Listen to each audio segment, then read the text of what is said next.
এরা যখন আজান দিবে তখন কত শুদ্ধতা। আল্লাহু আকবার, আল্লাহু আকবার, আল্লাহু আকবার,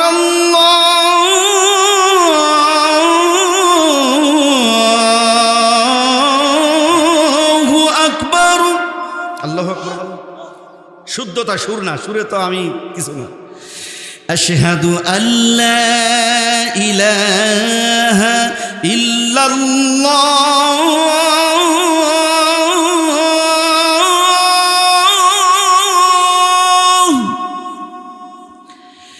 আশহাদু আল্লা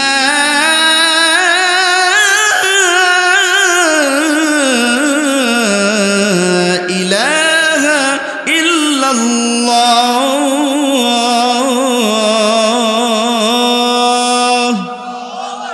এদের কত সুন্দরভাবে এদের আজানের ভিতরে মধু আছে না নাই?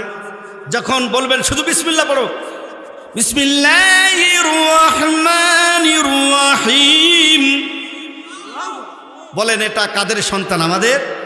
ইলম সুন্নাতের এক মহান প্রত্যাশা, দিনী ইলম সুন্নাতের এক মহান প্রত্যাশা, মা আমেনা সিদ্দিকিয়া ভালো মাদ্রাসা ভাইরে, মা আমেনা সিদ্দিকিয়া মডেল মাদ্রাসা। কোরআন সুন্নাহর অনুসারী হবে আবিষ্কার, এখান থেকে সুবাস পাবে মক্কা মদিনার। জোরে বলেন আমিন। এই আওয়াজ হবে না, আরো জোরে আমিন। কোরআন সুন্নাহর অনুসারী হবে আবিষ্কার, এখান থেকে সুবাস পাবে মক্কা মদিনার। আল্লাহ তুমি কবুল করো এই মাদ্রাসা, বলেন আমিন। আল্লাহ তুমি কবুল করো এই মাদ্রাসা, মা আমেনা সিদ্দিকিয়া ভালো মাদ্রাসা ভাইরে, মা আমেনা সিদ্দিকিয়া সুন্নি মাদ্রাসা। দিনী ইলম সুন্নাতের এক মহান প্রত্যাশা, দিনী ইলম সুন্নাতের এক মহান প্রত্যাশা, মা আমেনা সিদ্দিকিয়া মডেল মাদ্রাসা ভাইরে, মা আমেনা সিদ্দিকিয়া সুন্নি মাদ্রাসা। এই মাদ্রাসার ছাত্র শিক্ষক কমিটিতে যারা দিনের জন্য কত কষ্ট করে যাচ্ছেন তারা, ঠিক না? এই মাদ্রাসার ছাত্র শিক্ষক কমিটিতে যারা দিনের জন্য কত কষ্ট করে যাচ্ছেন তারা, আল্লাহ তুমি কবুল করো এই মাদ্রাসা, বলেন আমিন।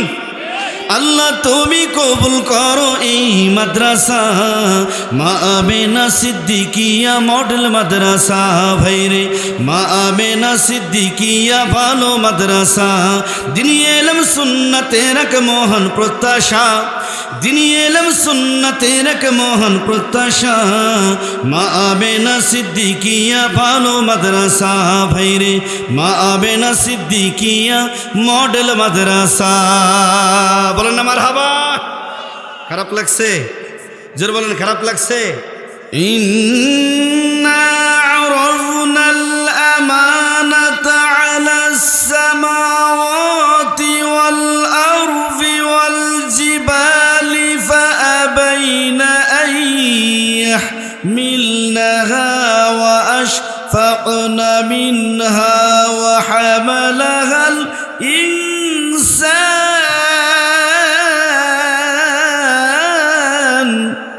আল্লাহু আকবার। আপনারা খাবার প্রাণী যাবেন না, দয়া করে কেউ বুঝাই নেই। আপনারা লোক সময় আমরা সাধারণ আর একটা আগে বিসমিল্লাহির রহমানির রহিম।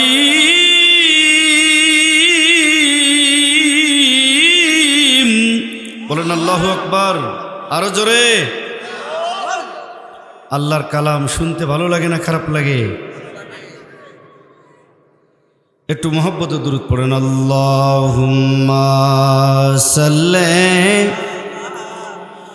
সাইয়্যিদানা মাওলানা মুহাম্মদ ওয়া আলা আলিহি सैयदना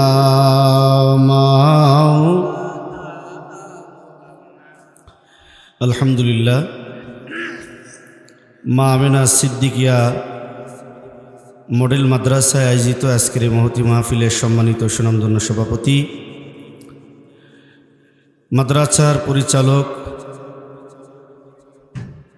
সর্বাধিকভাবে যিনি এ মাদ্রাসার জন্য নিরলসভাবে পরিশ্রম করে চলেছেন, আমার প্রাণপ্রিয় শ্রদ্ধাভাজন বিশ্ববরণ্য আলেম ইসলামী আলোচক জনাব হযরত মাওলানা কারি রুহুল আমিন সিদ্দিকী সাহেব, তিনার প্রতি মুবারকবাদ জানাই। বিভিন্ন জেলা থেকে জাকির ভাইরা যারা এসেছেন সকলের প্রতি মুবারকবাদ জানাই। আলোচনা করার জন্য বসি নাই, শুধুমাত্র দোয়া নেওয়ার জন্য আপনাদের মাঝে হাজির হয়েছি। এক জায়গায় একটা মিলন মেলা, বিভিন্ন জায়গা থেকে আমরা এসেছি, অনেকের সাথে দেখা হয়েছে, ভালো লেগেছে। এখানে আমরা আলেম ওলামা যারা এসেছি কেউ কিন্তু ওয়াজ নসিহত করার জন্য আসি নাই, বরঞ্চ আমরা সবাই এখানে এসেছি মাদ্রাসার এই দৃশ্যগুলো দেখার জন্য। আপনারা কি দেখতে আসেন না? সবাই দেখার জন্য এসেছি। দেখলে আর শুনে কে? দেখলে আর শুনে কে? আপনারা যেভাবে দেখলেন মাদ্রাসার ছাত্র ভাইয়েরা তারা যেভাবে করে এখানে হাদিস বলেছেন, যেভাবে করে জানাজার নামাজ তারা পড়াইছেন, আমরা মনে করতে পারি যে তারা যেভাবে ছোট্ট ছেলেরা যেভাবে উপযুক্ত হয়েছে, আমাদের আর কোনো চিন্তা নাই। আপনি চাইলে আপনার ছেলের কাছ থেকেও নিজের মুরব্বীদের জানাজা পড়ার জন্য আপনার ছেলের কাছ থেকে শিখতে পারেন, ঠিক কি না? আপনার ছেলেকে যদি বলেন আমাকে একটু ঈদের নামাজ দেখাও, কখন কিভাবে হাত বাঁধতে হবে, কিভাবে তাকবীরগুলি দিতে হবে, কখন হাত উঁচা করতে হবে, এই মাদ্রাসার ছাত্র ভাইয়েরা দেখাইতে সক্ষম কিনা বলেন? আপনাকে জানাজা শিখাইতে সক্ষম, ঈদের নামাজ শিখাইতে সক্ষম। কারণ এই জায়গাটা এমন একটা প্রতিষ্ঠান। দিন আমি সিদ্দিক ভাইজানকে নিয়ে একটু দুই লাইন গাই, যেহেতু আমাদের তো ওয়াজ হয়ে গেছে। এক সময় ছিল না এই মাদ্রাসা, এলাকার সন্তান রুহুল আমিন ভাই, এলাকার সন্তান সিদ্দিকী ভাই, সহযোগী গ্রামবাসী করলো প্রতিষ্ঠান, বাইরে সহযোগী এলাকাবাসী করলো প্রতিষ্ঠান। এক সময় ছিল না এই প্রতিষ্ঠান, বাইরে এক সময় ছিল না এই মাদ্রাসা। পুরানো ইতিহাস এই জমিতেই হতো চাষ, আড্ডা গল্প হইতো আমরা দেখিতাম, আমরা দেখিতাম। সবাই বলুন না, পুরানো ইতিহাস এই জমিনেই হতো চাষ, আড্ডা গল্প হইতো আমরা দেখিতাম, আমরা দেখিতাম। আল্লাহ বড় মেহেরবান, কবুল করলেন প্রতিষ্ঠান। আল্লাহু আকবার। আল্লাহ বড় মেহেরবান, কবুল করলেন প্রতিষ্ঠান। ছাত্র সবাই মাদ্রাসাতে শিখে আল কোরআন, ভাইরে ছাত্র সবাই মাদ্রাসাতে পড়ে আল কোরআন।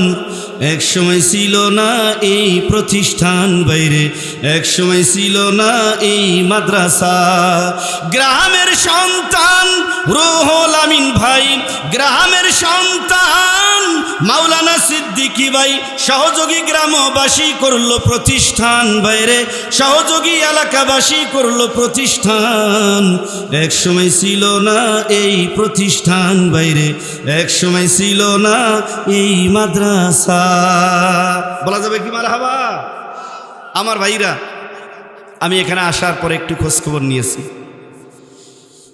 বিভিন্ন জায়গায় আমরা দেখেছি আমাদের যে কওমি মাদ্রাসাগুলি অনেক সময় হয়ে থাকে, বিভিন্ন মানুষ তারা এই জায়গা দান করে, এই জায়গাগুলি দিলাম। অনেক সম্পদশালী তারা মাদ্রাসা করে দেয়। মাদ্রাসা করতে কত কোটি টাকা খরচ হবে? হুজুর আপনি আমাকে পরামর্শ দেন, আমি একটা মাদ্রাসা করে দেই। কতটুকু জায়গা হলে ভালো হয়, আমি আপনাকে জায়গা কিনে দেই। কিন্তু আমার সিদ্দিকী ভাইজান উনি যেভাবে নিরলসভাবে পরিশ্রম করে লক্ষ লক্ষ টাকা ব্যয় করে এখানে দেখেন কত বড় ডোবা এখানে ভরাট করেছেন। অনেক মাটি লেগেছে, অনেক টাকার মাটি লেগেছে। আমি এখানে এইভাবে বলবো না যে এত টাকার। আমার ভাইরা এই প্রতিষ্ঠান করেছেন শুধুমাত্র নবীর প্রেমিক তৈরি হবে, আল্লাহর অলিগণের প্রেমিক তৈরি হবে, মানুষগুলি নামাজের পরে মুনাজাত করবে, মানুষগুলি সুন্দরভাবে তারা মিলাদ কিয়াম করবে, সুন্দরভাবে তারা এই সমাজের ভিতরে নবীর প্রেমের গান তারা গাইবে। এই জন্যেই নিরলসভাবে এত বড় পরিশ্রম তিনি করেন। বিভিন্ন জায়গায় তিনি বলেন যে আমার গাড়ি বাড়ি, আমার জায়গা জমি, আমার এত অর্থ সম্পদ না, আমার দরকার হলো এই প্রতিষ্ঠান যেন গড়ে যেতে পারি, যাতে প্রতিষ্ঠান থেকে আমি সিদ্দিকের মতো নয়, আমার থেকে আরও বড় বিশ্ববরণ্য আলেম তৈরি হয়ে তারা যেন বয়ান করতে পারে, তারা যেন দাওয়াত পৌঁছায় দিতে পারে, তারা যেন মুনাজের আহলে সুন্নাহ হিসেবে তারা যেন পরিচিতি লাভ করতে পারে। আমার ভাইয়েরা, এই মাদ্রাসাগুলি সবার হাত দিয়ে কিন্তু হয় না, ঠিক কিনা জোরে বলেন? সবার হাত দিয়ে হয় না। মাদ্রাসার ছাত্র ভাইরা কোরআন শরীফ তেলাওয়াত করে, আমি আপনি যখন ঘুমাই, ফজরের আজানের আগে হেফজখানার ছাত্রদেরকে ডেকে দেওয়া হয়।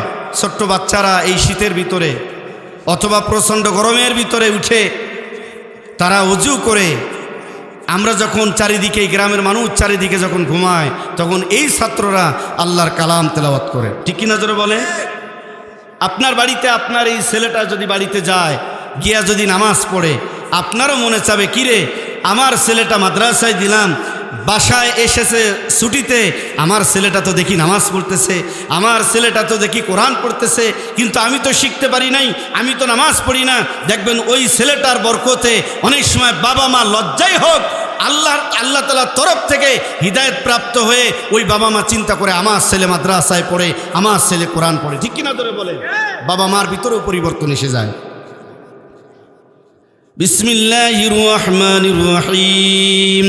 ইন্নাল মুসলিমিনা ওয়াল মুসলিমাতি ওয়াল মুমিনিনা ওয়াল মুমিনাতি ওয়াল কানিতিনা ওয়াল কানিতাতি ওয়াস সাদিকিনা ওয়াস সাদিকাতি ওয়াস সাবিরিনা ওয়াস সাবিরাতি ওয়াল খাশিঈনা ওয়াল খাশিআতি ওয়াল মুতাসাদ্দিকিনা ওয়াল মুতাসাদ্দিকাতি ওয়াস সাইমিনা ওয়াস সাইমাতি ওয়াল হাফিজিনা ফুরুজাহুম ওয়াল হাফিজাতি ওয়াল যাকিরিনা আল্লাহ কাসীরান ওয়াজ যাকিরাতি আ'আদাল্লাহু لهم مغفرة وأجرا عظيما وما كان لمؤمن ولا مؤمنة إذا قضى الله ورسوله أمرا أن يكون لهم الخيرة من أمرهم ومن يعص الله ورسوله فقد ضل ضلالا مبينا। এইভাবে যদি এইভাবে করে এরা তেলাওয়াত করে, বলেন আপনি ঘুমান, আপনি বাবা আপনি ঘুমান, আপনি মা আপনি ঘুমান, কিন্তু আপনি কি জানেন আপনার ছেলে এই মাদ্রাসায় দেওয়ার কারণে ছেলে কি করে? ছেলে আল্লাহর কালাম তেলাওয়াত করে, ছেলে আল্লাহর কালাম তেলাওয়াত করে। এই ছেলে যে তেলাওয়াত করে, ছেলের তেলাওয়াতের সওয়াব ছেলের আমলনামায় যায় না, এই মাসুম বাচ্চাটার তেলাওয়াতের সওয়াব মা বাবার আমলনামায় যায়। এবং মা বাবা যদি মারা যায়, মারা যাওয়ার পরে আমার ভাইয়েরা বুখারী ও মুসলিম শরীফের ভিতরে দেখলাম এবং নাসাই শরীফের ভিতরে দেখলাম, বিভিন্ন কিতাবে দেখেছি, এখানে এইভাবে উল্লেখ আছে যে একটা ছেলে যখন বিসমিল্লাহ পড়েছে, শুধুমাত্র বিসমিল্লাহ পড়েছে, বিসমিল্লাহ পড়ার খাতিরে আল্লাহ তাআলা ওই ছেলের বাবাকে জান্নাত দান করেছেন। বলছে যেই ছেলে বিসমিল্লাহ পড়েছে ওই ছেলের বাবা জাহান্নামের আগুনে জ্বলতে পারে না, ঠিক কিনা ধরে বলেন? আল কোরআনের সৈনিক আমি নেই কো পরাজয়, এক আল্লাহর গোলাম আমি, এই তো পরিচয় আমার, এই তো পরিচয়। এই পৃথিবীর সবই নকল, এই পৃথিবীর সবই নকল, আসল কিছু নয়, এক আল্লাহর গোলাম আমি, এই তো পরিচয় আমার, এই তো পরিচয়। আল কোরআনের সৈনিক আমি নেই কো পরাজয়, এক আল্লাহর গোলাম আমি, এই তো পরিচয় আমার, এই তো পরিচয়। বলেন না মারহাবা। আমার ভাইরা, আমি সামনে আগাবো না, আশা করি আপনাদের ভালো লাগতেছে। খারাপ লাগে? ভালো লাগতেছে। এখানে আসার পরে যেহেতু আমি একসময় কলরবে গান গাইতাম, মরহুম আইনুদ্দিন আল আজাদ ভাই চরমনার ভিতরে, তো তখন এই কলরবের ভিতরে থাকতে বিভিন্ন প্রতিষ্ঠানে যখন যাইতাম, ওই প্রতিষ্ঠান দেখেই যেখানে দেখেছি এভাবে, এই দেখেন মাদ্রাসা, তারই পাশে ঈদগাহ, ঈদগার পাশে কবরবাসীরা চিরনিদ্রায়, এইভাবে মিলায়, মানে যেখানে যেভাবে দরকার সেখানে সেভাবে মিলায় গান গেয়েছি। এখন আর আগের মতো এভাবে লিখি না। তারপরে আজকে আসার পরে দেখলাম সিদ্দিকী ভাইজানকে নিয়ে একটু মিলায়ে যদি গাইতে পারি, তো সেইভাবে আমি একটু চেষ্টা করেছি। কি খারাপ হয়েছে আপনাদের কাছে? আমার ভাইরা, মাদ্রাসার ছাত্র দেখবেন এরা যখন আজান দেয়, এরা যখন আজান দেয়, আপনার গ্রামে আপনার সমাজে যারা আজান দেয়, আজান দিলে পরে তাদের আজানে প্রথমত শুদ্ধতা নাই, দ্বিতীয়ত তাদের গলার মধ্যে কোনো সুরের বংশও নাই। প্রথমত শুদ্ধতা না, দ্বিতীয়ত সুর না, তৃতীয়ত ওই বেচারা সুস্থও না, মানে অসুস্থ হয়ে গেছে, গালা দাঁত নাই, কে আজান দিবে? উনারা দিছে। কিন্তু একটা মাদ্রাসা থাকলে, এই ছেলে আসো এখানে আজান দাও, মাদ্রাসার ছাত্ররা এখানে আশেপাশে মসজিদ, ভাই সিদ্দিকী সাহেব আপনার একটা ছাত্র আমাদের এখানে দেন, যদি 5 ওয়াক্ত নামাজ পড়াতেন আমি এখানে কিছু বেতন দিতাম। সিদ্দিকী ভাইজান বলবে না, আপনাদের প্রতিষ্ঠান এলাকার প্রতিষ্ঠান, এলাকার এই ছেলেরা এখানে তারা ইমামতি করবে, আপনাদের কিছু দেওয়া লাগবে না, এরা এখানে নামাজ পড়ালে এটাই যথেষ্ট। এলাকার মধ্যে নামাজ পড়ায়, এলাকার মধ্যে মুরব্বীদেরকে দেখলে সালাম দেয়। এই মাদ্রাসার ছাত্ররা যখন তারা রাস্তায় বের হয়, আমার প্রাণের ভাইয়েরা, নবুয়তি জবানে আল্লাহ নবী বলেছেন ফেরেশতারা নূরের পায়ার বিছায়া দেয় এই মাদ্রাসার ছাত্রদের পায়ের নিচে।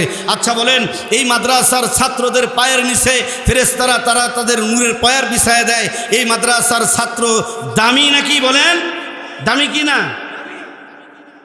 সবাত এরাই তেলাওয়াত করবে, এরাই আজান দিবে, এরা যখন সালাম দিবে আসসালামু আলাইকুম ওয়া রাহমাতুল্লাহ। দেখেন কত সুন্দরভাবে গ্রামের সমাজের মানুষগুলি যে সুন্দর করে সালাম দিতে না পারে, ছোট্ট পোলাপান, এখনও তার উপরে নামাজের হুকুম হয় নাই, এখনও পর্যন্ত তার কোনো অন্যায় অপরাধের মানে তার আমলনামায় এখনও তৈরি হয় নাই, যার কারণে ওই বাচ্চাদের নেকগুলি মা বাবার আমলনামায় উঠে যায়। এই বাচ্চাটা কত সুন্দর করে সালাম দিচ্ছে, আপনাদের দেখলে মূল্যায়ন করতেছে।